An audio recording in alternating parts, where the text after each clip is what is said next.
আসসালামু আলাইকুম। সবাই কেমন আছেন? আশা করি অনেক ভালো আছেন। আপনাদের দোয়ায় আমি অনেক ভালো আছি।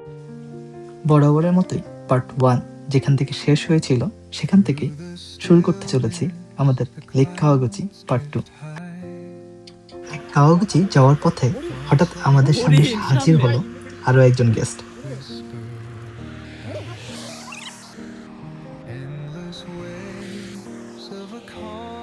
কি কও একটা হরিণ ধরে লয়ে গেলে কেমন হয়? ভাই একটা হরিণ নিলে অনেক ভালো, এটা অনেক সুস্বাদু। হরিণ ধরবেন, পুলিশে আপনার আমরা তো লেক দেখতে বের হয়েছিলাম, কিন্তু এখানে এসে ওয়াইল্ড লাইফেরও দেখা পেয়ে গেলাম। আসলে সত্যি বলতে আমরা এর আগে কখনো জাপানে এত ওপেনলি হরিণ কখনো দেখি নাই, যার ফলে হরিণ দেখে আমরা একটু অবাকই হয়েছিলাম। যেহেতু আমাদের আস্তে আস্তে দুপুর হয়ে গেছিল, প্রথমেই আমরা একটি জায়গা খুঁজে খাওয়া দাওয়া শুরু করলাম। তারপর আমরা কাওয়াগুচি লেকের মেন আকর্ষণ, যেখান থেকে সব থেকে সুন্দর বনভোজির ভিউ পাওয়া যায়, সেখানে সবাই মিলে বসে আড্ডা দেওয়া শুরু করি। এই মানুষগুলোর সাথে আড্ডা দিতে আসলে খুব ভালোই লাগে। ওই ব্যাপারটা থেকেও জাপান ভাই এখন আপনার বিয়ে শাদীর ব্যাপার বিষয়টা ক্লিয়ার করো।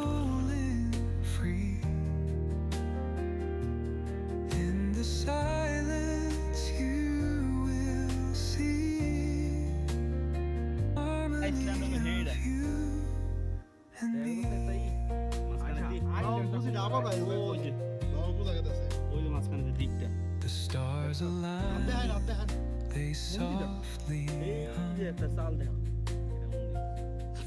কাকা আমাদের ভূগোল বুঝাইতেছে, আমরা এখানে বসে বসে কাকার ভূগোল দেখতেছি।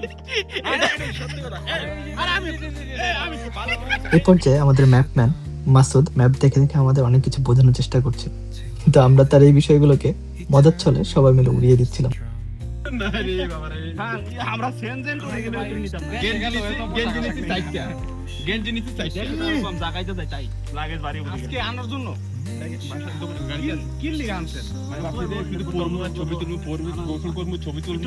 এ পর্যায়ে আমাদের মডেল মারুফ তার স্ট্রাগলের কথা আমাদের তুলে ধরছে, কোথাও টুরে গেলে সে কিভাবে স্ট্রাগল করে।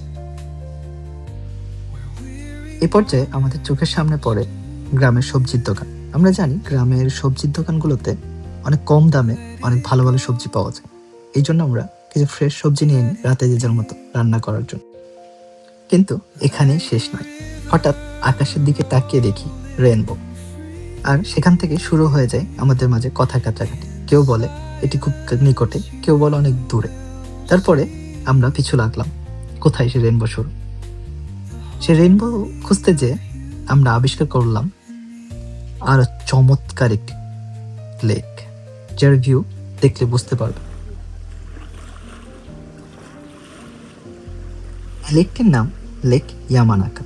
এটি হলো মাউন্ট ফুজির চারপাশে 5 লেকসের আরো একটি, আর এই 5টি লেকের মধ্যে এটি সব থেকে বড়। এখান থেকে মাউন্ট ফুজির ভিউ অসাধারণ সুন্দর। আর মজার ব্যাপার হলো এই লেকে শুধু সিনারি না, মাছ, হাঁস আরো বিভিন্ন জলচর পাখিও দেখা যায়। কিন্তু মজার বিষয়, আমরা এটা জানতামই, অনেক মেঘ থাকায় আমরা মাউন্ট ফুজির খুব একটা ভালো ভিউ পেয়েছিলাম না, কিন্তু ব্যাক করার সময় অসাধারণ মাউন্ট ফুজির একটি ভিউ পেয়েছিলাম। through the stillness, the clouds drift high. Thoughts like breezes whisper. তারপর আমরা ফিরে যাওয়ার জন্য রওনা হই, কিন্তু ফেরার পথটা এতটাও ইজি ছিল না। সামনে পাহাড়ি আঁকাবাঁকা রাস্তা, একটার পর একটা ট্রান, গাড়ি যত ঘুরতেছিল আমাদের সকলের অবস্থা ততটাই খারাপ হচ্ছিল। এ সময় ঝিঝি পোকার মতো একটি পোকার আওয়াজ নিয়ে সবাই অনেক মজা নিচ্ছিল। এসব করতে করতেই আমাদের খান সাহেব প্রচন্ড অসুস্থ হয়ে যায়, তার প্রচন্ড খারাপ লাগা শুরু করে।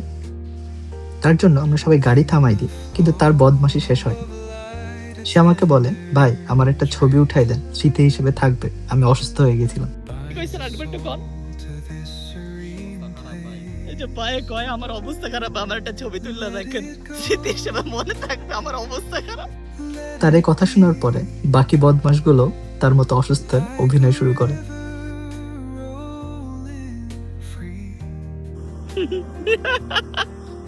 ঠিক আছে, আমি ঠিক আছে এখনো। যে অসহায়গুলা, সব অসহায়গুলা রাস্তায় পড়ে গেছে।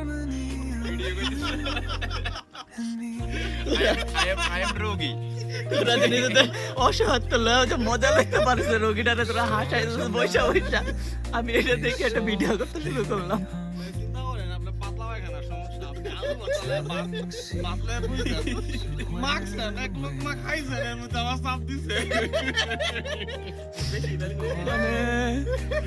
এ সময় খান মানে সাহেবও অসুস্থ কেউ তাকে আমরা বলবে। সবাই মিলে অনেক হাসানোর চেষ্টা করে এবং তাকে উৎফুল্ল করে তাকে একটু ঠিক করতে পারি। সেও আমাদের সাথে জয়েন করে এবং দুষ্টামি ফাজলামি শুরু করে। আর আর এভাবেই আমাদের আরো একটি সুন্দর ভ্রমণ সুস্থ সুন্দরভাবে সফল হয়। এই মানুষগুলোকে আমি আসলে কোনোদিন ভুলতে পারবো না। এই দূরবিদেশেও যে মানুষগুলো সবার জন্য এত চিন্তা করে, সবাই মিলে একটি দিন বের করে সবাই মিলে ঘুরতে যাওয়া, এতটা ব্যস্ততার ভিতরেও এই যে খান সাহেব আমাদের সবার জন্য কালকে সে সন্ধ্যা পর্যন্ত জব করে, জব থেকে এসে তারপর রান্না করে নিয়ে আসছে সবার জন্য, এই বিষয়গুলো আসলে খুব মনে রাখার মতো। endless way. তারা প্রায় সবাই একে অন্যের বিপদের সময় সর্বস্ব দিয়ে ঝাঁপিয়ে পড়ে, যেটা দূর বিদেশে আসলে এরকম কিছু ভাই পাওয়াটা আসলে সত্যি বলতে অনেক ভাগ্যের ব্যাপার। সবাই আমাদের জন্য দোয়া করবেন, আমাদের এই বন্ধুত্বপূর্ণ ভাই সুলভ সম্পর্কগুলো যেন চিরজীবন বজায় থাকে। সবাই আমার জন্য দোয়া করবেন। আসসালামু আলাইকুম।